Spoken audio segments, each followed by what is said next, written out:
Hey guys, don't forget to check out the 3 brand new Orabomb shirts that just dropped, all coming in a variety of colors. Links are in the description if you guys are interested. Now, on to the video. Hey guys, welcome back. Orabomb here, bringing you another one of our live deck profiles. Now today we are going to be going over that Blaziken deck that you guys saw, Blaziken versus Origami. Before we get into the video, definitely don't forget to drop a like and let me know in the comments down below, answering the comment question today, who is your favorite fire type final evolution starter? Let's go with that. So like, I'm talking your Blazikens, your Charizards, your Emboars, your Typhlosions. Anyways, I'm interested. Let me know in the comments down below. And I do want to mention this before I forget. Rayquaza, the deck profile I did the other day, there's a couple things I want to change with that deck. For instance, I really want to play Experience Share. I want to test it out since the lack of Field Blower is good, and I really don't like Wishful Baton on Rayquaza because I usually want to attach a Choice Band to Rayquaza. I want to try Experience Share so I can put shares on my Lele's and my other Pokemon that usually aren't being knocked out. So it's something for you guys to consider. And also Lily, I completely forgot about Lily because I've been playing all these decks that are like stage 2s or stage 1s or combo pieces and stuff like that. And Lily doesn't usually like those decks. It's hard enough to thin your hand, unlike Rayquaza, because you have Treasure, Ultra Ball.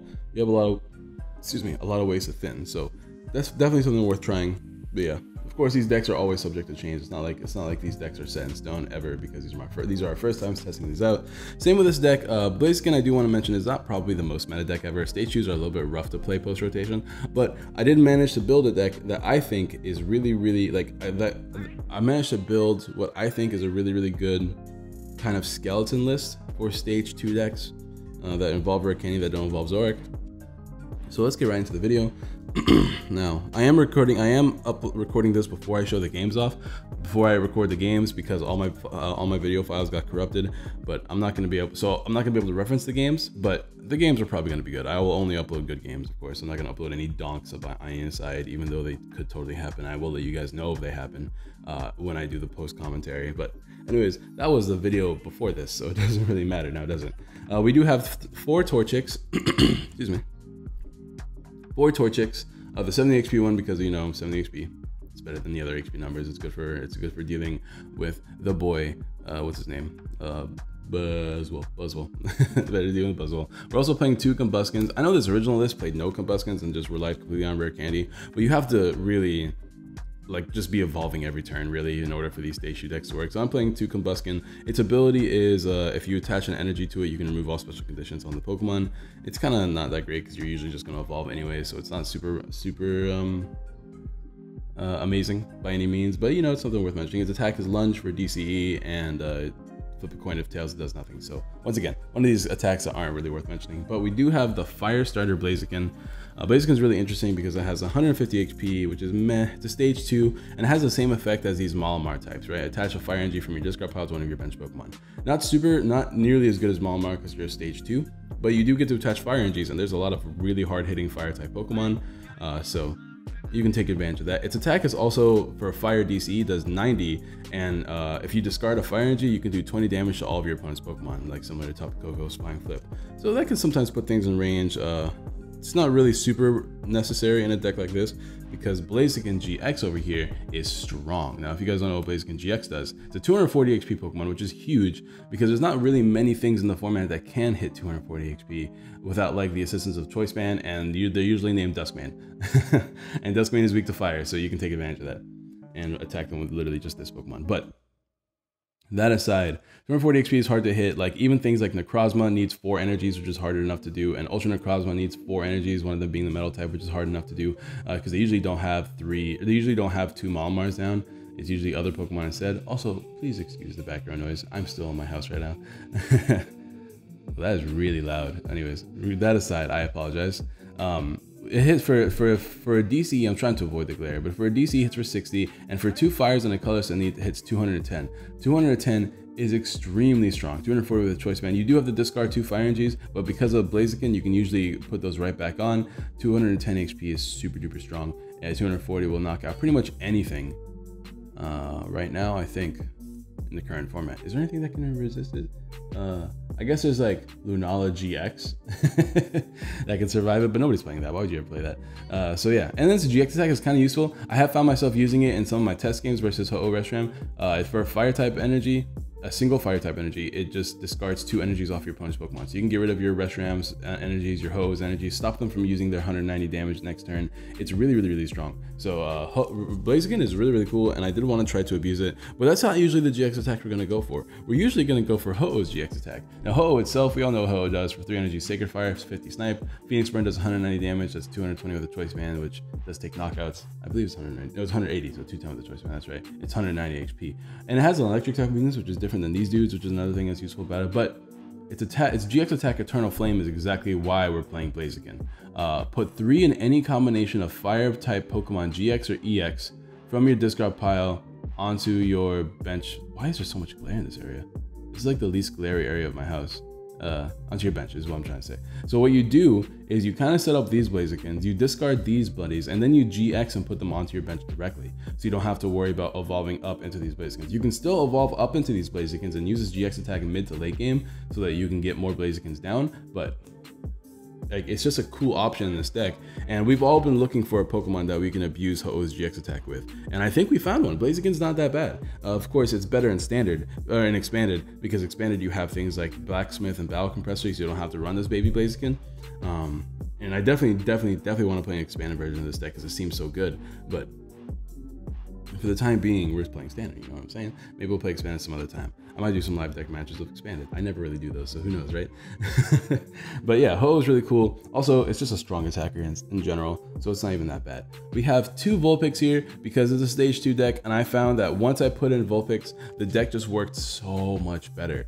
Beaconing every turn is so useful in this deck because in this current format, like, you have to watch out for cards like Judge, but if you have Beacon, you can Judge safely and then just Beacon and get yourself a Lele the following turn so that you have a supporter for the next turn to get out of Judge. So judging yourself, judging your opponent judging you is a lot less worrisome because of the fact that you have access to Beacon. And then speaking of Lele, we do have 2 Leles as well. That's the Pokemon lineup though. Lele is actually really cool because you can set up energies on Lele and then attack with Lele as well.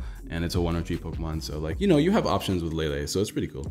I like Lele a lot. But anyways, let's go ahead and go on to the items here.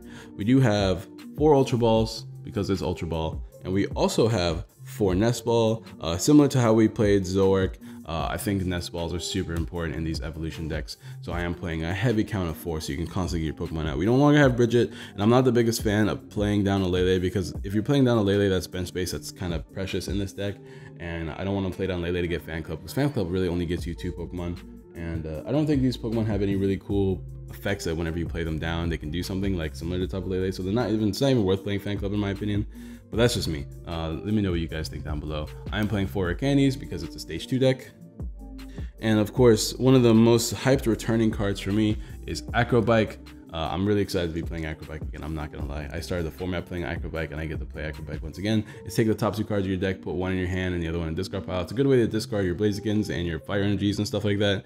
And then and then that way you can set up your board for the future turns, as well as get you all sorts of combo pieces you need. It's a really good way. It's a really good way to it's a really good way to increase your consistency when it comes to playing these stage 2 decks. Speaking of consistency boosters, we have ourselves some order pads. If you have deck space, I would recommend playing order pad. Even if it's a flip card, I know a lot of people are terrified that they have nightmares about flipping. I know a lot of people that are that way, but order pad is like, you guys, hopefully you guys can see the work that order pad puts in. Order pad is the difference between getting a turn 2 Blaziken and not. You know what I mean? Being able to search for rare candies, search for Ultra Balls, search for Nest Balls, search for your combo pieces in general is really good. So Order Pad is a definite card I want to put in here just to increase your odds of getting your turn 2 Blaziken and stuff like that. And because we're playing Acro Bike, and I know you want to have your Blaziken GXs in the discard pile, but you want to make sure you constantly have your Torchics and stuff like that, access to your Leles, access to your Ho-Oh, because we are only playing a 1-up Ho-Oh because of deck space. I think you still need 2 stretchers. It's a stage 2 deck. You need to constantly be having your Torchics down. If your opponent takes early knockouts on your Torchics, you want to make sure you can get them right back on the board. So I am playing 2 stretchers, but that's the items guys. Let's see. I'm trying to think if there's any cards I'm forgetting to mention that are usually played. I can't think of any off the top of my head, but you guys can let me know in the comments. I don't always answer any questions in the comments. Let's move on to the supporters. We have 4 Cynthia, because Cynthia is the best card we're gonna have post format. Let's be real. 3 Guzmans. I want to play 4, and I wanted to play 4, and I kind of want to play a Pal Pad, but deck space is still kind of tight in these kind of decks, so I'm just sticking with 3, just because you can pretty much knock out anything in front of you once you set up. So I like Guzu for that reason. We are playing 2 Copycats. I despise Copycat. It is one of my least favorite cards in the format. I think it's not that good of a draw supporter. People are hyping it up way too much, but the Copycat is as good as we're gonna get. People are saying to play Sophocles. I don't like Sophocles in these type of decks. I'd rather play, I mean, Sophocles probably wouldn't be that bad because you get to discard as well. So maybe if you guys really want to test out Sophocles, you can. But at least I'm able to time my Copycats to always be drawing me at least 6. Whenever I Lele, I can always, if I see my opponent has 6 cards in my hand, I will always use Copycat to get 6. It's like having 2 extra Cynthias. And if you get lucky, maybe your opponent will have more than 6 cards in your hand and you can abuse it for then. But that's about the only reason why I like Copycat a little bit more than Sophocles. I'd rather shuffle draw most of the time. And of course, we are playing 2 Judge. Judge is important. You have to disrupt your opponent. If you're not disrupting your opponent and they play cards like Steven's Decision, or in my opponent's case, maybe they have like a Kiawe Reshiram, and that means, oh, they probably have Flint in their hand. I better use my Judge so they don't get their turn 2 Flint and set up 2 Pokemon on the board already. That's kind of what I'm going for when I play Judge. So Judge is really important in my opinion. I feel like every deck post rotation should be playing a 1 of Judge or like some sort of disruption like that, peeking red card, anything to disrupt your opponent, because you can't let your opponent be running free with their cards. But now we're gonna go over the tools, stadiums, and energies. No stadiums, just 2 choice bands. I'm only playing 2 because you're hitting for 210, which should knock out Pokemon already, so it's not even that big of a deal.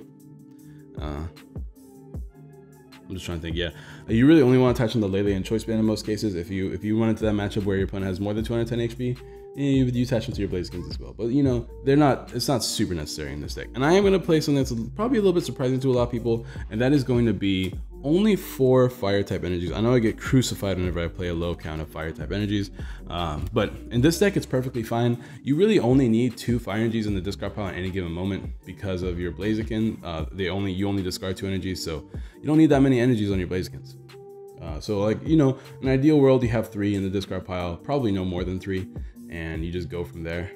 So you don't need that many energies, unlike cards like Ho-Oh or stuff like that where you need a bunch of energies in your deck. So yeah, I'm perfectly content with it. You usually want to attach so you have retreat options on your Pokemon, since everything in the deck has 1 retreat except for Baby Blaziken, I believe. I think Baby Blaziken has 2 retreat.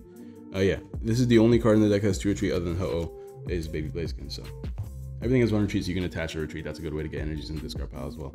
But that's gonna be the deck profile, guys. Let me know what you guys think. Now, of course, it's no Rayquaza, it's no Buzzwole, it's no Malamar. It's not as competitive as a lot of these other decks because it is a stage 2, but it does have the benefits of like having a really high HP attacker with a very high damaging attack, which is really sometimes all you need. If you can take 4 prizes before your opponent can take 2, you're usually in a good board position. So definitely don't forget to drop a like if you haven't already subscribed, share all the good jazz. Let me know what decks you want to see me go over too, because I will be back in time to record even more deck profiles for you guys. And I think I'll see you guys tomorrow with our Ho-Oh Reshiram deck build. Peace.